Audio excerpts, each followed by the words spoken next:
Good morning. In preparation for meditation, I invite you to begin to gently close your eyes as we join in holy union with one another. I invite you to bring your full attention, your full awareness to your breath.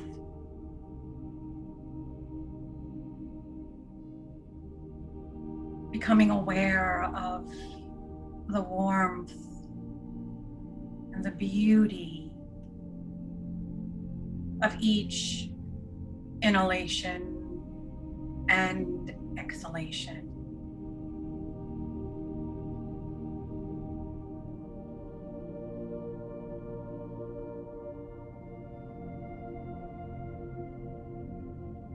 Becoming aware that as we join as one, which is the very truth of our beingness, allow my words to be your words as I speak the I am.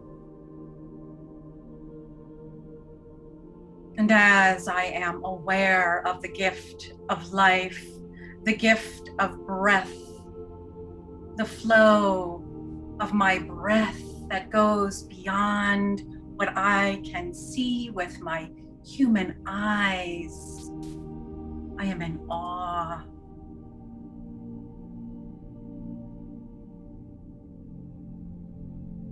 And as I breathe into that awe, I sense beauty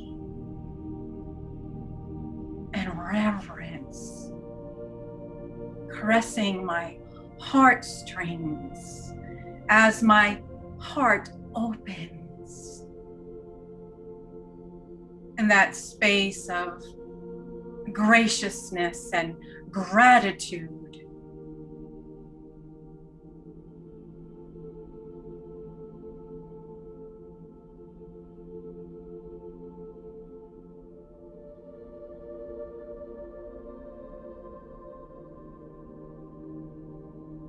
And as I breathe from my heart,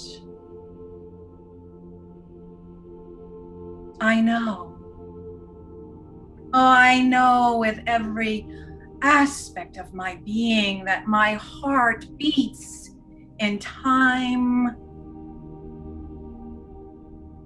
with the divine heartbeat of the universe, the field of infinite potential, God, the good, the benevolent.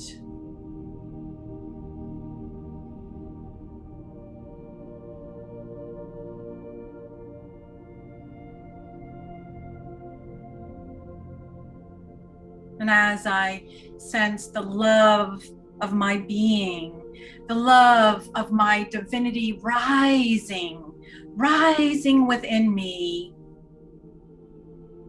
it is in this place that I embrace the sacred human of my beingness. And in this place of love and reverence, I know that it is safe to look, to see, to tell the truth. Where I have allowed the abundant flow of kindness, of love, of generosity, and prosperity to flow from me, mentally, emotionally, physically, materially, and spiritually.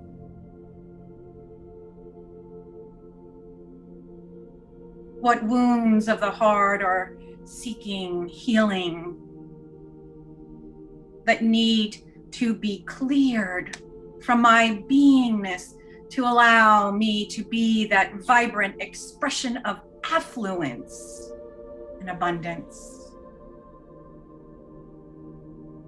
And so in the stillness of my being, I rest. And I breathe into those places of judgment, of unforgiveness, not enoughness, as I allow the breath of love to release me into the flow in the stillness.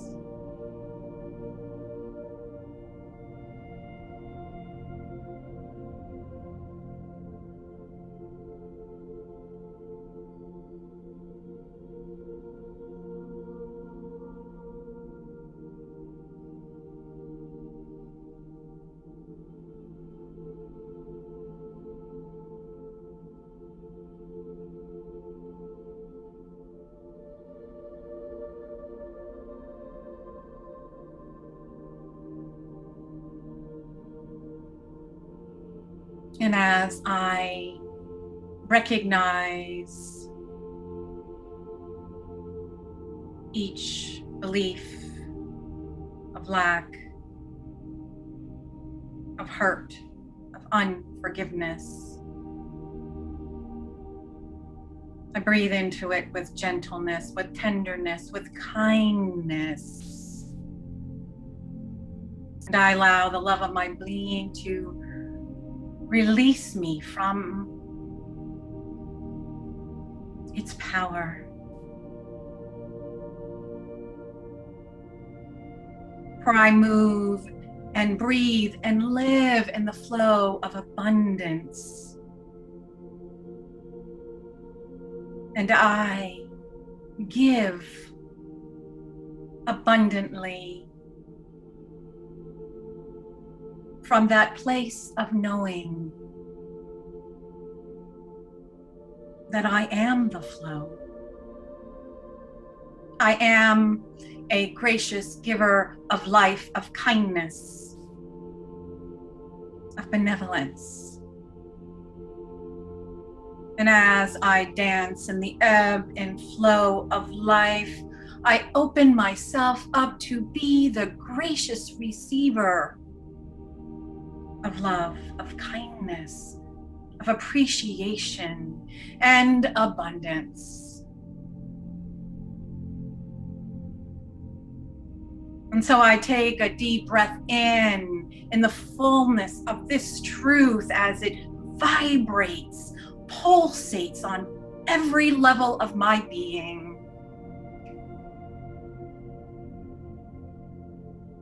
I am a giver of life, of generosity, of benevolence. And I walk with you this day in that beauty and in that truth. And so it is. Amen.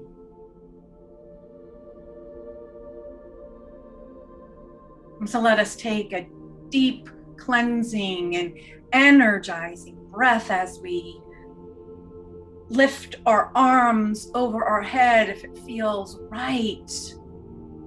Holding the power pose. I am, that I am, that I am. And when you are ready, I invite you to begin to open your eyes as you allow the gratitude of your being to flow freely. Gratitude before me, gratitude behind me, gratitude to the left of me, gratitude to the right of me, gratitude above me, gratitude below me, gratitude within me, gratitude all around me, and I'm so grateful. I'm so grateful. I'm so grateful. I'm so grateful. I'm so grateful. I'm so grateful. I'm so grateful. I'm so grateful. Gratitude within.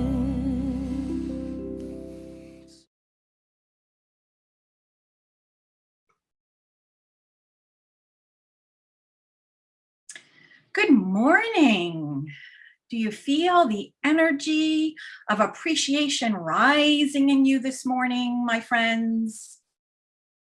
I'd like to start us off by continuing to open our heart and energizing our hearts with that generosity of spirit.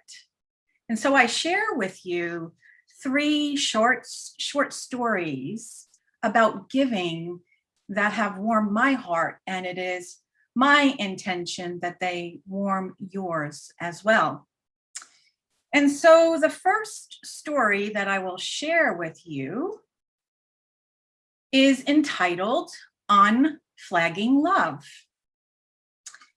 In August of 2016, Carrie and Lori Riding came home to find that their rainbow flag had been stolen and that their house had been egged.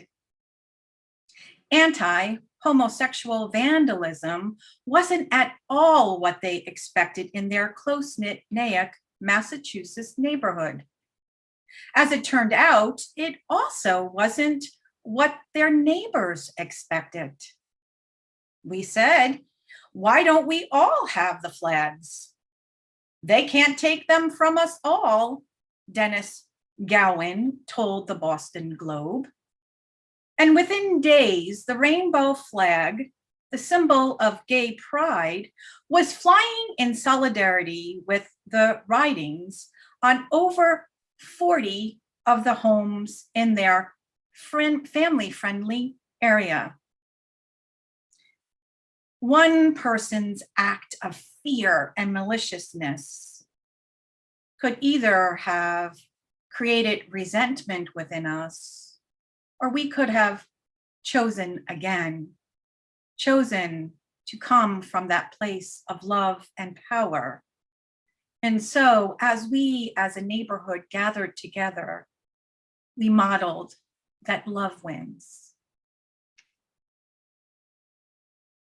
And the next story that I'd like to share is called Good News Travels Fast. And this is from a story that occurred right here in good old New Jersey.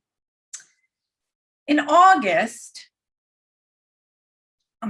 Greg Daly was keeping up with his regular paper route in central New Jersey when an elderly customer stopped him. She'd been having some trouble getting to the bottom of her driveway each morning for the paper. And if he could, would Greg mind pulling up to her garage and throwing it a little bit closer to her house? He obliged, of course. And if this customer was having trouble getting to the sidewalk for her paper, Greg questioned, how was she getting her essentials under quarantine conditions? The next day, Greg included a note in each newspaper on his route.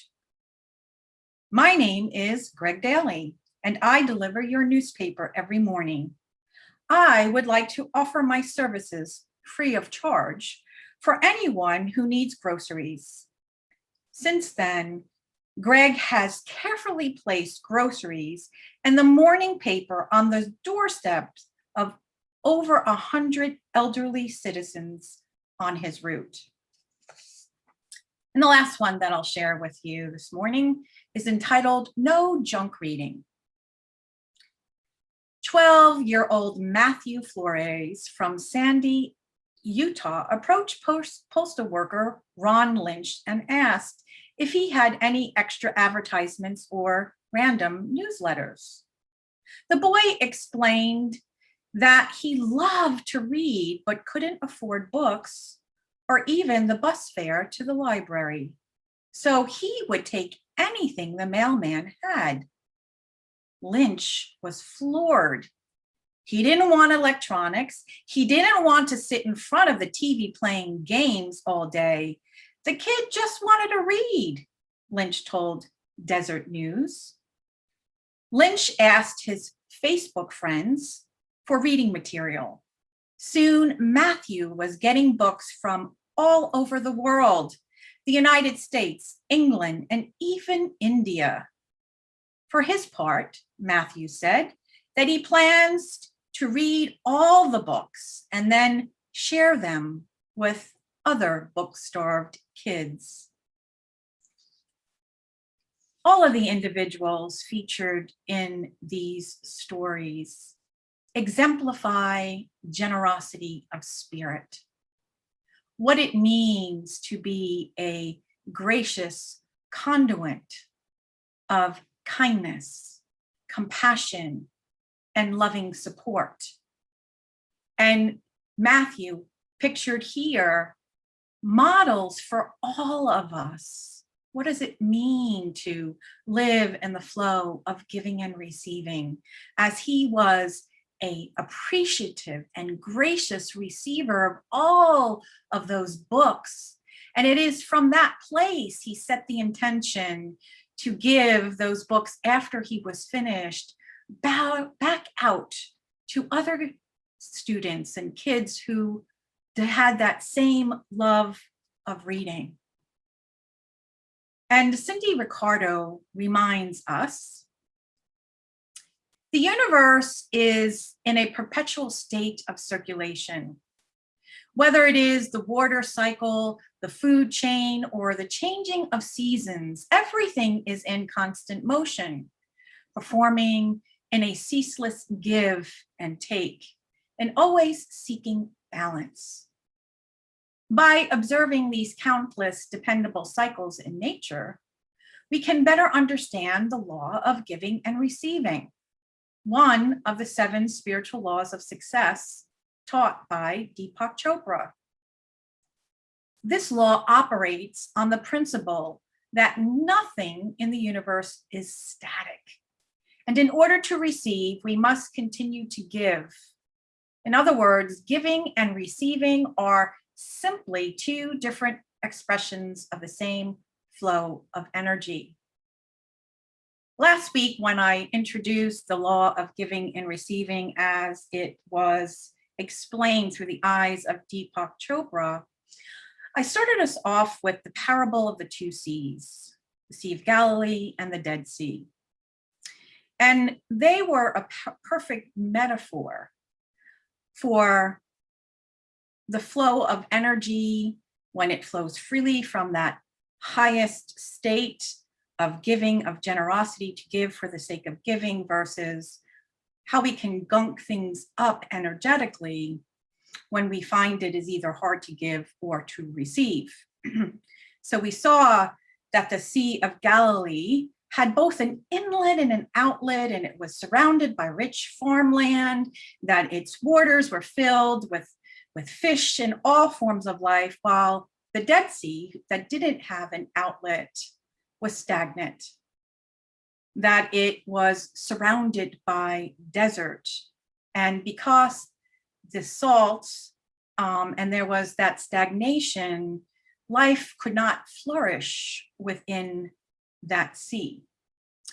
And so it is a metaphor for us to look at, how are we showing up? Are we in that cycle where we're salty in our giving, so to speak, and in our receiving? Or are we in the free flow of abundance and of life?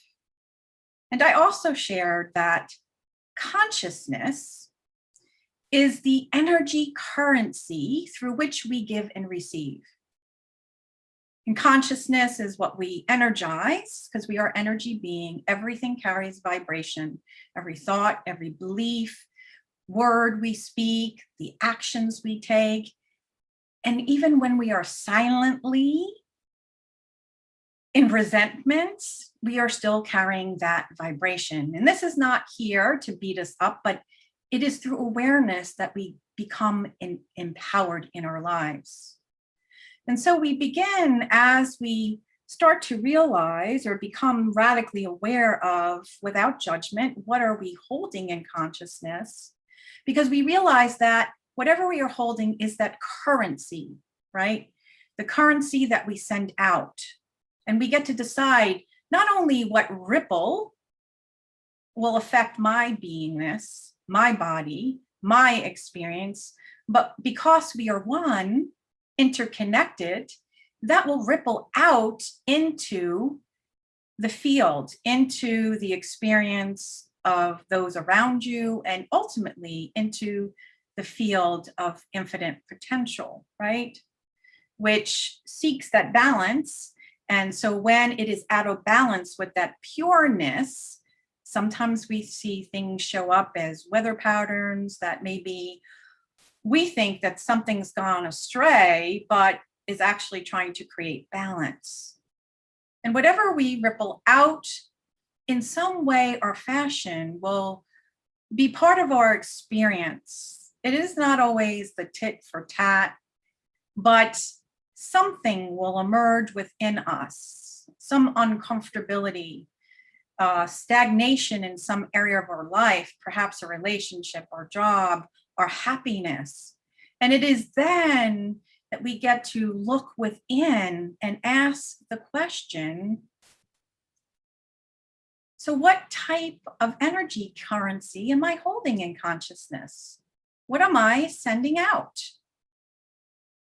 And so we can see, is my currency of consciousness rippling out affluence or poverty? And by poverty here, I am meaning a consciousness of lack, of fear, and of separation. All of the forms of not enoughness. And if I can't see it, taste it, touch it, it must not exist. So I live in that fearful state, that poverty consciousness. And affluence, Deepak Chopra defines as simply the flow of abundance in its most purest, gracious, and grateful state. And we can even break it down more fully to look at what is the meaning of abundance. And so we could look at it in one way from the physical world or view, meaning a crap load of money. And I think, we could do lots of good. There's nothing wrong with money, the size of our house, the type of job, but is from the spiritual and place of consciousness. Abundance is about the sharing of creative ideas, divine ideas, and it is about benevolence. It is the universal flow of good we sometimes hear within unity. And Reverend Paul Hasselbeck and also Robert Brummett from the last series, the book Living Originally, metaphysically defines good, because we could get into that duality of good and bad, but good with the capital G is benevolence. We live in a benevolent world. We may not always see it, maybe I should say not world, field of presence. And so benevolence is further broken down to be from that state of appreciation, reverence. And when we are in that state of appreciation, reverence, we go forth sharing, giving, kindness, and generosity of our time, of our resources, and so on to others. And so I thought today we take a look at what type of giver or what type of giving, what type of energy currency am I engaging in? Now, this is about us coming into awareness, because we all want to experience abundance in our relationships, harmony in our relationships, the flow of financial means of money, because in that circulation of money, we can do so much good in this world. We could look at how we are experiencing an abundance of well-being that goes beyond what's showing up in our body, to live in that state of abundance. So the purpose this morning is for us to look and see, to have radical awareness. And so there are 4 types of energy currency that we might be engaging moment by moment, day by day, as we navigate between the worlds of our humanness and our divinity. And the whole spiritual path is one of transformation, one of empowerment to live in the flow of benevolence. And so let us take a look at the first type of energy currency, which is coined as grudge giving, or giving from a place of fear. And so when we are energetically in a state of resentment, participating in judgment and blame, now in our humanness, we tap this kind of currency. Maybe every day we might do it. So this is not, again, about the blame and shame. It's just having awareness that the longer I hold this, and this is a regular part of my state of currency, then I might want to look, see, tell the truth and make a change, right?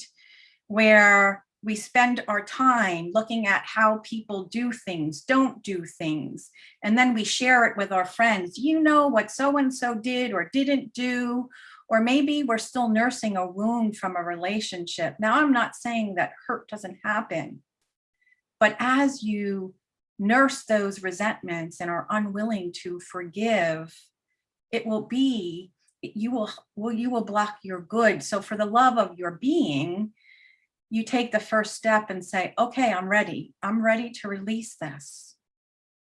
Grudge giving is the energy currency of martyrdom, of victimhood. If you hear yourself saying something like, do you know how much I did for you? Do you know, like, when it was your 25th anniversary, I threw you a party and I gave you that gold watch, and you know, it was my birthday and you couldn't even give me a phone call.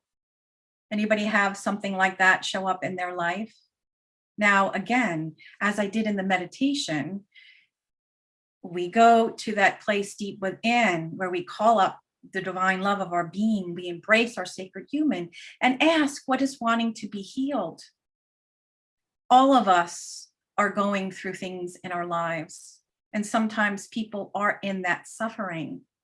And so maybe they are in that grudge energy currency. So we can take it personally, or we can lift ourselves higher and choose to forgive and know that as we're both energizing grudgeness, so to speak, then what happens? We continue to gunk up the flow in our lives, in the lives of others. And grudge currency also shows up in withholding. If you do not do and say what I want or think you should do or say, I'm going to withhold.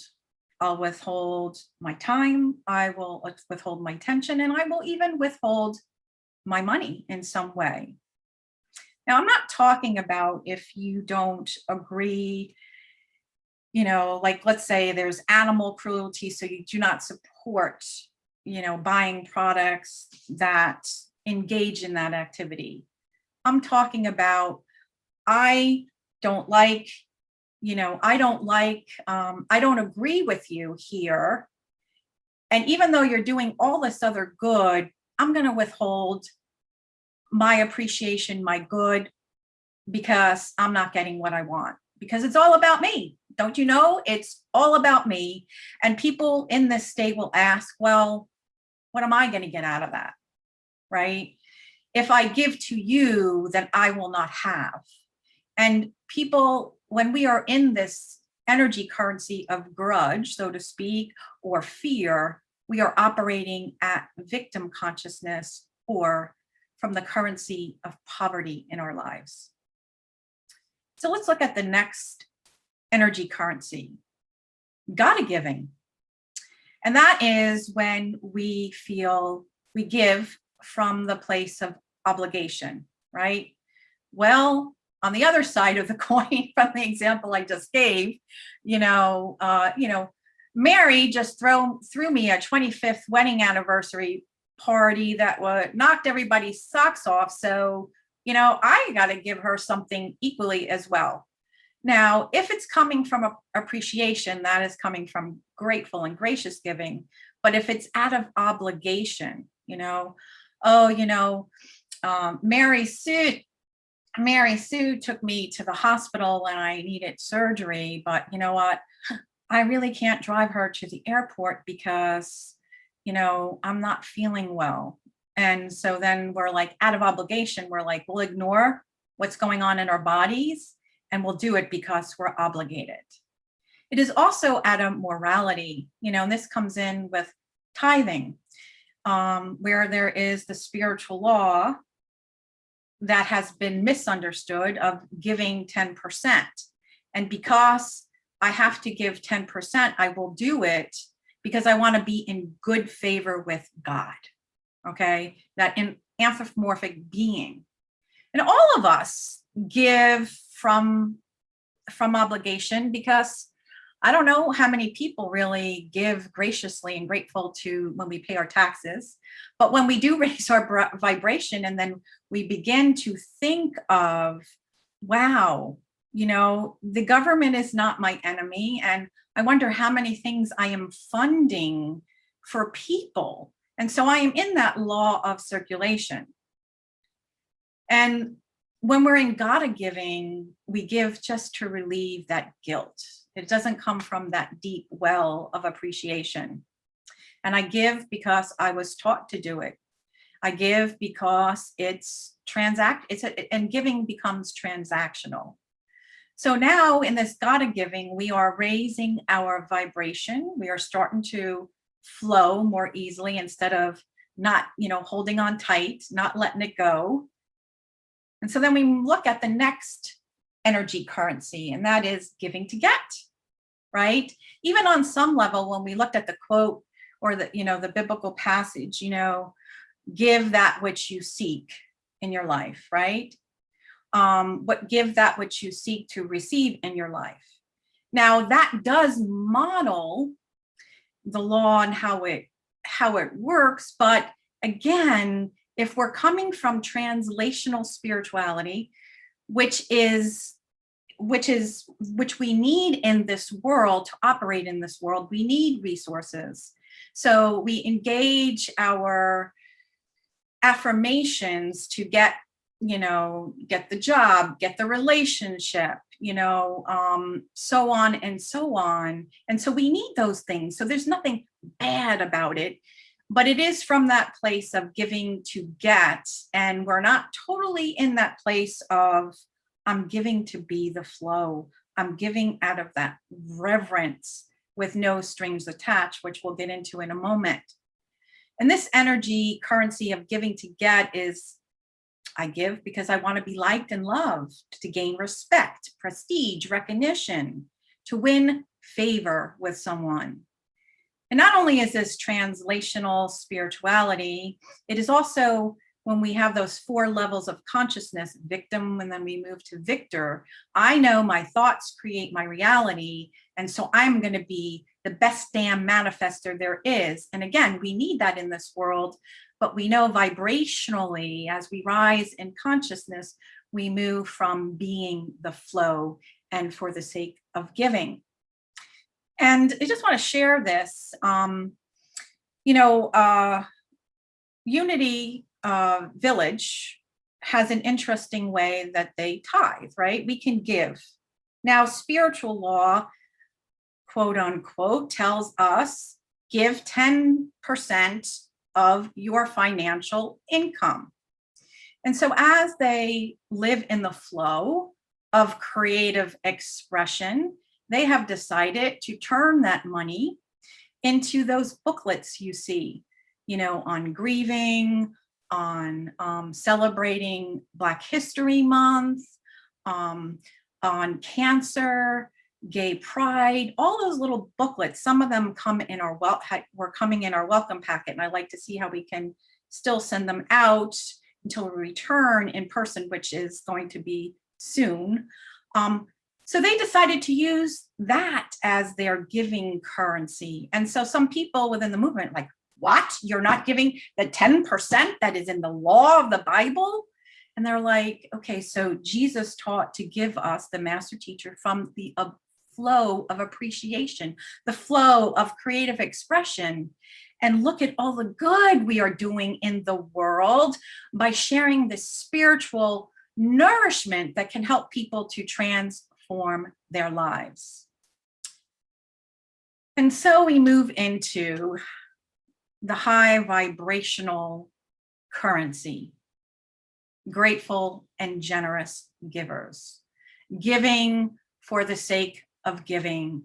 And it is from that desire to be a conscious conduit of benevolence, of appreciation, kindness, and generosity. It comes from when we are centered in appreciation and reverence.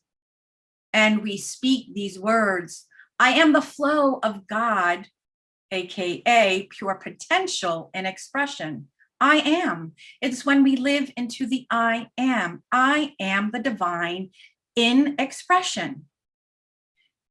I am the flow of appreciation, kindness, prosperity, love, and abundance.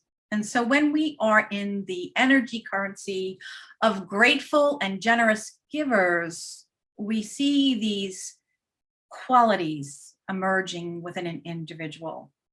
Altruism. I want to live on purpose from my divine nature. I want to change the world. I want to make a difference in the lives of others. They also have the trait of optimism. Yes, they mourn and grieve when loss is bestowed upon them. They get angry and disappointed when people don't show up some ways. So they embrace their sacred humanness. But at the same time, they hold, as I allow myself to process this and rise to fourth dimensional awareness, I hold the spiritual truth that within every experience is an opportunity for me to grow and to be transformed. Everything is my teacher, says the optimist. Trusting. Every Sunday and in classes that you may take, you study spiritual principle and truth, the law of abundance. But do we walk in faith with that? Or do we need to see, taste, touch it? When you are centered in that trusting faith, you follow the divine guidance and you take that step without needing proof in your life. You give from that place of knowing, as Anne Frank said on that quote in the beginning slide, I can never experience poverty if I am truly a generous giver. And so it is from that space of enoughness they live, trusting principle and reverence. Donna beautifully shared the prayer this morning where there was that communion in nature, experiencing, oh, not like this is a beautiful, the sun is beautiful, the trees, the foliage, but really being in holy union and communion, knowing the life force that emanates and blesses the whole of creation. And in that place of reverence, I live and I give thanks. And instead of translational spirituality, again, which we need to operate and move in this world, the affirmations in our prayer is, let me be an instrument of flow. Let this experience transform me from the inside out.